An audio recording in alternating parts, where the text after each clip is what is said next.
Given that he is still only 18 years old, Mikey Moore won't remember the days when Rangers were the dominant force in Scottish football. But in their quest to win this season's league title, Rangers are now increasingly reliant on their baby-faced assassin on the left wing. Moore was the best player on the pitch in this comfortable victory over Aberdeen, a result which ensured they kept pace with leaders' Hearts and maintained the gap at 3 points. The young Rangers winger was closely followed in that regard by Tua Ramans, who enjoyed another excellent game at left back.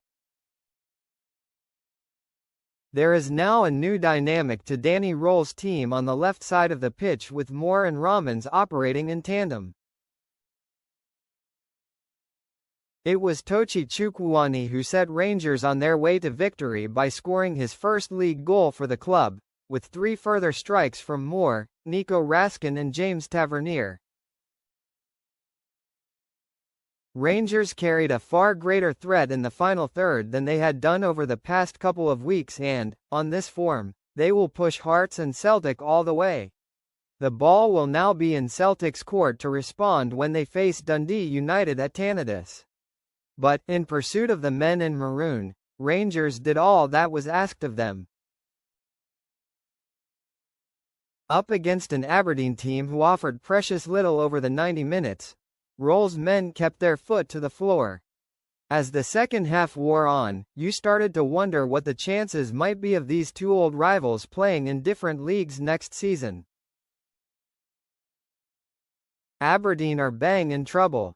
Results have really gone against them over recent weeks, and the way they dilly-dallied for 2 months after sacking Jimmy Thelen in January has plunged the club into a relegation fight. Roll made only one change from the 1-0 win at St Mirren last weekend, with Thilo Asgard coming in to replace Djedi Gassama. With Andreas Skov Olsen missing out through illness, it was Asgard and Moore who lined up behind the front two of Ryan Nadiri and Yusuf Chermati in Roll's 4-2-2-2 system. As they made their way to Ibrox for the tea-time kickoff, the Rangers supporters bemoaned the news that Hearts had scored a late winner at Tynecastle against Dundee. But they knew there was still a job to do. Several Rangers players have spoken recently about the need to be squeaky clean from now until the end of the season and win every game if they are to lift the title. In terms of being impacted by the scores from the 3 p.m. matches, it was actually the Aberdeen fans who had more cause for concern. The fact that Kilmarnock and St Mirren both won heaped more pressure on the Dons, who were only 3 points ahead of the relegation playoff spot by the time kickoff arrived. Stephen Robinson made 4 changes from the 1-1 draw with Falkirk last week, with Afiz Aremu, Antti Palaversa, Emmanuel Gyamfi and Kenan Bilalovic replacing Mitchell Frame, Graham Shinnie, Stuart Armstrong and Marko Lazetic. Robinson now has a huge job on his hands to steer the club away from relegation trouble. Having taken a point against the Bairns in his first match at the helm, this was always likely to be a far tougher assignment. It was Chermati who had the first decent chance on 10 minutes when he met a Tavernier corner, but his header was wayward when he ought to have tested Dimitar Mitov at the very least. Chermati had another terrific chance on 18 minutes but, with a clear sight of goal, he fired a left-foot shot low into the side netting. Given that 8 of his 9 Rangers goals have come against Celtic and Hearts, nobody can deny that Chermati has made a big impact in key matches this season. But the simple reality is that he still misses far too many chances and looks unconvincing with his contribution in general play. With Robinson deploying his team in a 3-5-2 shape, Aberdeen looked solid and largely frustrated Rangers for the opening half-hour.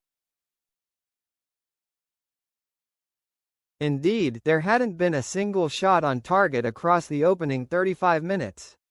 That was until Rangers finally sparked into life and broke the deadlock. The move started with a terrific, raking pass from Raskin out to the left wing. Rumours still had plenty to do, but he showed more desire and physicality to win the ball and scurry away from Dylan Laban. Rumours cut the ball back for more and, after his initial shot had been blocked, Chukwuani fired the ball low into the bottom corner from the edge of the box with a controlled finish. There was so much focus in January on the likes of Skov Olsen, Nadiri and Chukwuani, but it's Rumours who looks like he is the pick of the new signings.